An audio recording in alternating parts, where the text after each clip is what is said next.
Hello everybody, welcome to the GM Toolbox. I'm Joe and this is your Black Flag Friday update.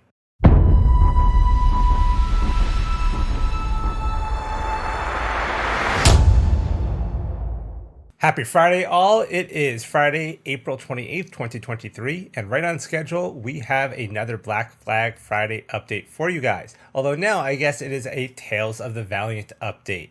So last week, Kobold Press told us that they'd be releasing Playtest Packet number 3 this week, and sure enough, we have it, and it is all monsters. So we're going to first look at the Monster Vault from Tales of the Valiant.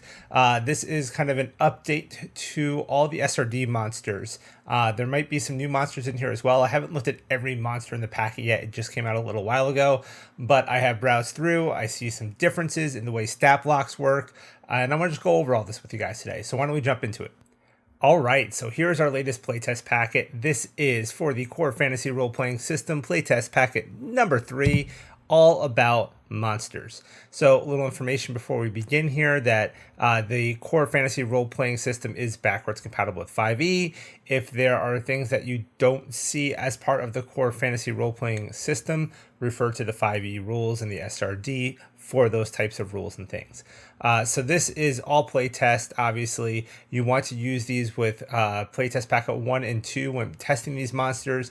Roll up a character, throw them against some monsters, see how it does. Now, what I'm thinking here is that what they really want us to do is play test our player characters against some of these monsters and see how they do, because I believe one of their goals here is to really balance out CR, right? Make sure that CR's always been an issue in 5e. We all know that, we all complain about that, and they really want to try to bring that back in line.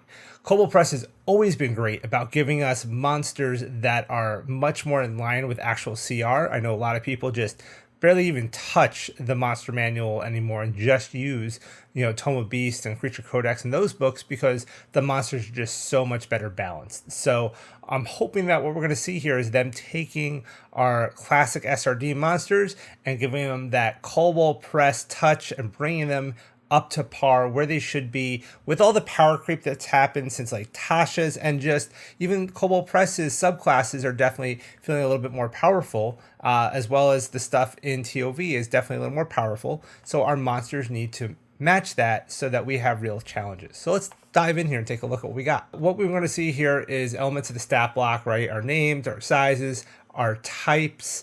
We will notice here that there are going to be a few changes, however.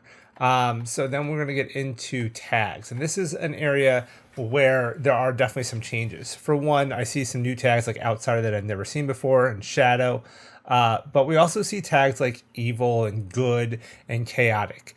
And the reason we have those is because alignment is no longer a thing in this edition. So there are spells and abilities that affect certain creature types, like evil creatures, right? Protection from evil. So that's why we throw the evil tag. So whenever you are creating a monster or whenever you see a monster that should be affected by protection from evil, it needs to have the evil tag.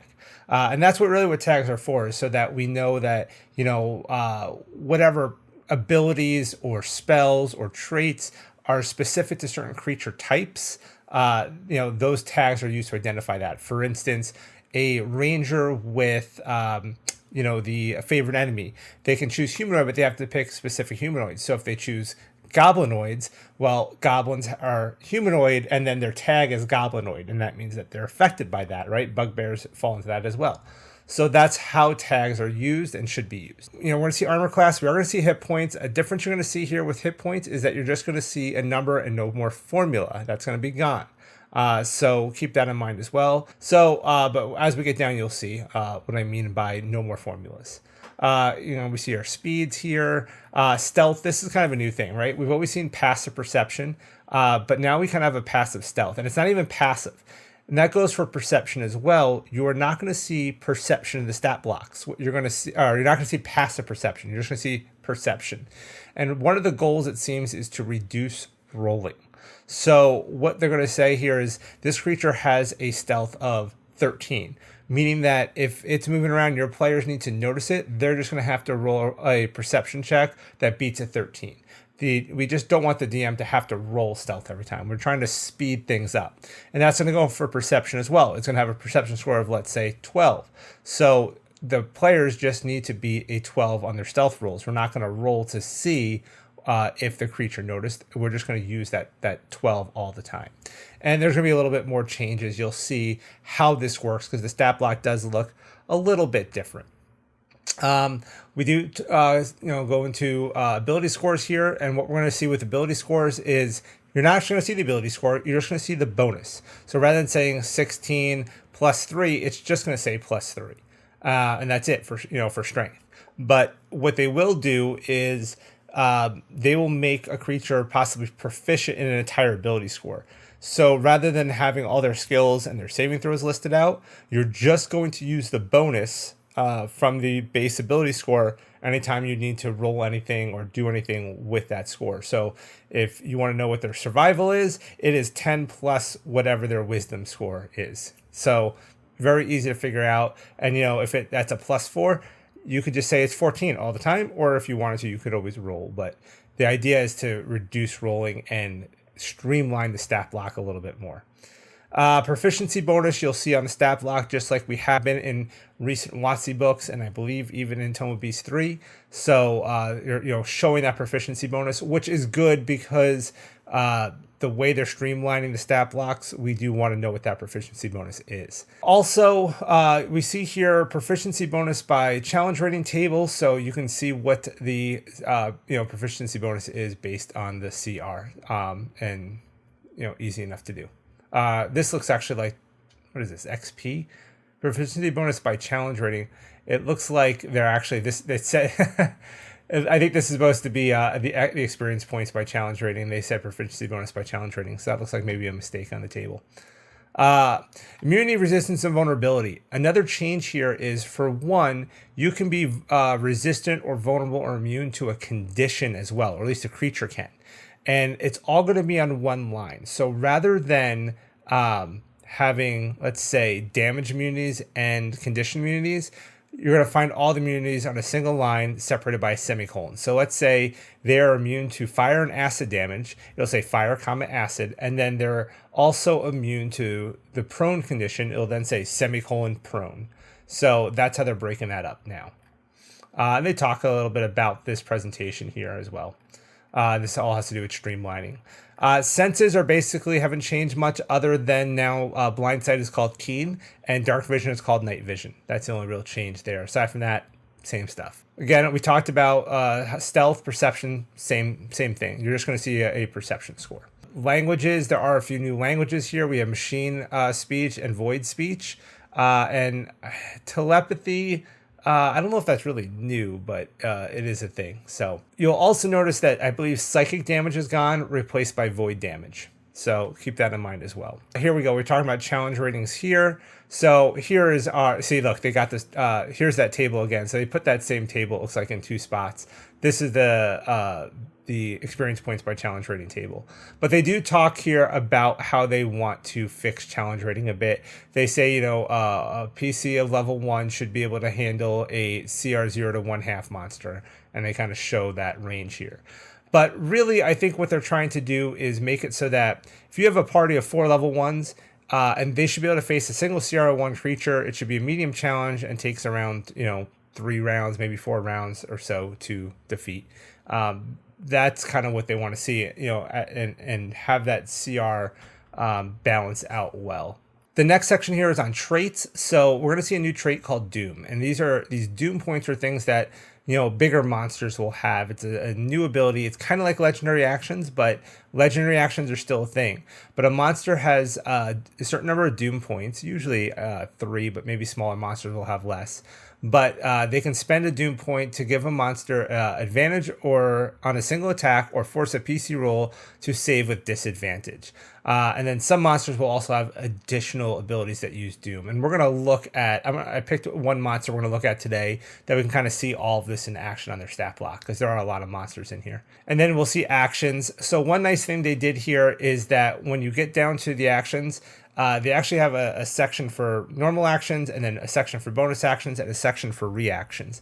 So that way it's broken up nice, and it's not just all the actions and then just says, you know, as a bonus action. Like, you don't have to read it. It's under the header. You know, it's a lot easier to see. This is probably one of the best improvements I've seen them make to the stat block. As we go down here, we can see about attacks and ranged attacks and all that stuff. You know, monsters generally are going to have the ammunition they need for their ranged attacks, things like that.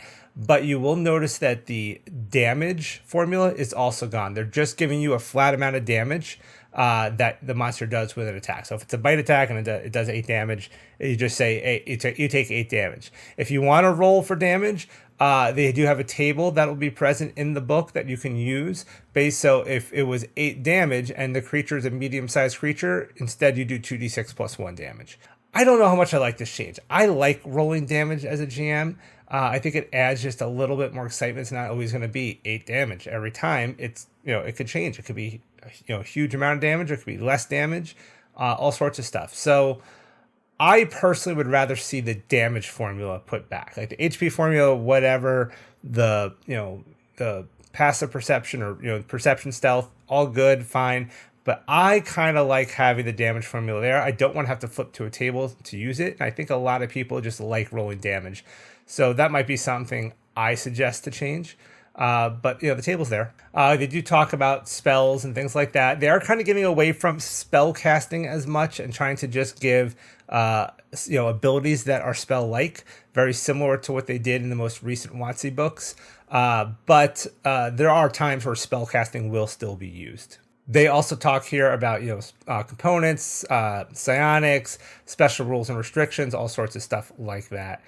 Here's what I mentioned about bonus actions and reactions also being under their own header, and then obviously equipment. So we're going to get down into the stat blocks here. The last section here, though, is on legendary creatures. So we'll have legendary actions and layer actions and regional effects, all that stuff. Really hasn't changed too much. You will see some changes here. One of the biggest changes you're going to notice is that a lot of creatures got a big bump to their hit points. And that's because they're trying to make these creatures kind of soak up a little more damage, especially at the lower CRs, so that, you know, a wizard can't just stand in the back and nuke them and, you know, the fight's over before it started. So I think you're going to notice kind of a bump to HP. You might notice some reduction in damage in some places and some increase in damage in others. That is more or less has to do with resistances and vulnerabilities and immunities. So if they've got a lot of resistance to, like, you know, slashing, but a, you know, vulnerability to acid, that might be a wash. But then if they're also immune to a bunch of stuff, then they're going to reduce the number of hit points a bit because they are trying to kind of balance that out. So you're going to see some different stuff. And like, for instance, here, you see the animated armor on my screen. Let me show you what that looks like compared to the animated armor from 5e. Let me switch screens. So here you go. You can see the animated armor, and you can see here that the animated armor here has 39 hit points compared to the 33. So it got a little bit of a bump. Everything else kind of looks pretty similar, though. But you do see the stat blocks, like you see the +4 to strength instead of +2. Kind of makes sense for an animated armor, you know, but the animated armor, you know, is this big strong thing. So they're kind of making some tweaks and changes here. But the monster, like I said, I wanted to show you was the adult red dragon. So let's take a look at that real quick. Okay, so here's the adult red dragon. So let's take a look.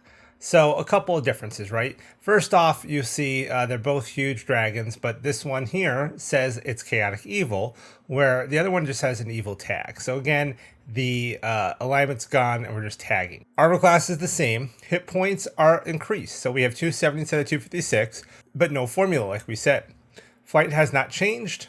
The stat block is down here below all the other stuff. It's not kind of broken up anymore. But if we jump down and look at the stats, +8, it looks like the one here got a little extra dex with a +1. We're still at +7, +3. Wisdom is bumped to +4, and charisma stayed the same at +5. So kind of similar, a little different, maybe, you know, a little bit buffed on the TOV side. Moving on, we don't see a section for saving throws anymore because we're just using the saving throws from our base scores. That's how it works from now on. Like, they just don't want to clutter the stat block. You'll see here perception plus 13, stealth plus 6. So instead now we just have a stealth score of 14 and we have a perception score of 20. Easy enough. Languages haven't changed here. Proficiency bonus still shows. We are a CR 18 instead of a CR 17, however.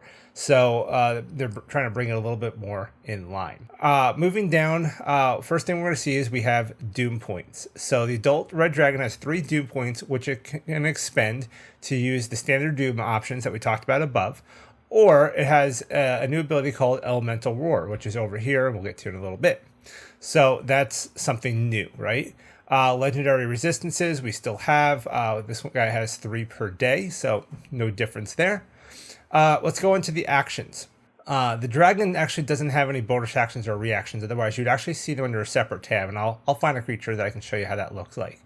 But we still have multi-attack, so no real change there. The bite is still there, but you'll notice here, so it's still plus 14 to hit. Damage here was 19, 2d, 10 plus 8, and 7 fire damage, 2d6. Here, now we only see, the plus 14 to hit, but on hit, it just does 14 piercing instead of 19 piercing, and 12 fire instead of 7 fire. So no more damage formulas. They've reduced the piercing, increased the fire a little bit. I kind of like that for this, for the Red Dragon. I think that's kind of nice. Next up is a claw attack. Again, we're seeing the plus 14 to hit and then just 15 slashing damage instead of, so that really is pretty much the same, just no formula again. And then the tail attack looks like it is reduced by 1 overall. So instead of 17 on average, it's just going to do 16 bludgeoning damage. So about the same. Terrifying Presence instead of Frightening Presence, same ability. The Fire Breath Recharge went to a 4/6 instead of a 5/6. The damage here was 63 damage before, 18 d6, where now it is 66. And then you notice they say, instead of saying half damage on fail, they actually say 33 fire damage if you succeed. So I kind of like that they actually put that in there. Just less math, I guess, at the table. It's not hard math, but just, I guess, one of those things to make it quicker. And then here's our Elemental Roar, which is basically, that new ability we talked about. It's got a DC 21 Charisma check. Basically, it's like a Frightening Roar kind of deal. But it costs a Doom point to use. And then we still have our legendary actions. One thing you'll notice here is Detect, right? The dragon makes a Wisdom Perception check. They kind of clarify here to say the dragon makes a Wisdom Perception check to locate hidden enemies or traps. So I just like the wording a little better. It kind of makes more sense. You'll also notice that the Wing Strike is only 1 legendary action now instead of 2. So there's a little bit of an increase there. Overall, it seems to be a buff to the monster, right? Their hit points are reduced, however, or I'm sorry, hit points are increased, however, right? 270. So more hit points, a little bit more damage overall, a little bit easier on his legendary actions. So yeah, I guess the bump to the CR18 kind of makes sense. So that's kind of the differences. I wanted to show you an example of one that maybe has some bonus actions here. So right here we can see actions and then a section for reactions. Again, right here as well. If we keep going, let's see if we find one with bonus actions. Right here, actions, bonus actions. So they do separate them out, which I really, really like. We can see the goblins here as well. Action, bonus action, reaction, right? Overall, I think there's some great adjustments here.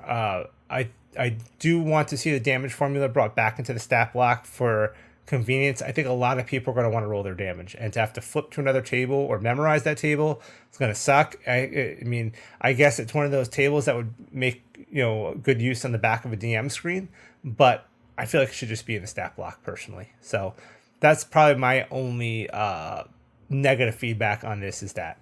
Overall, I really like what I'm seeing in this pamphlet. I'm anxious to try out some of these monsters. Heck, I'm anxious to try these monsters out with regular 5e and see how it does. Because I'm curious to see, like, let's say, how this goblin does compared to a normal 5e goblin in a regular 5e game, and see if it's a little bit more on par with the CR and stuff like that. So that's this week's playtest packet. Make sure you head over to Kobold Press's site. I'll put the link down below where you can download this packet and try it out. Make sure you give them your feedback and let me know in the comments below what you think of the monsters for Tales of the Valiant. That's it for today, and until next time, raise those flags.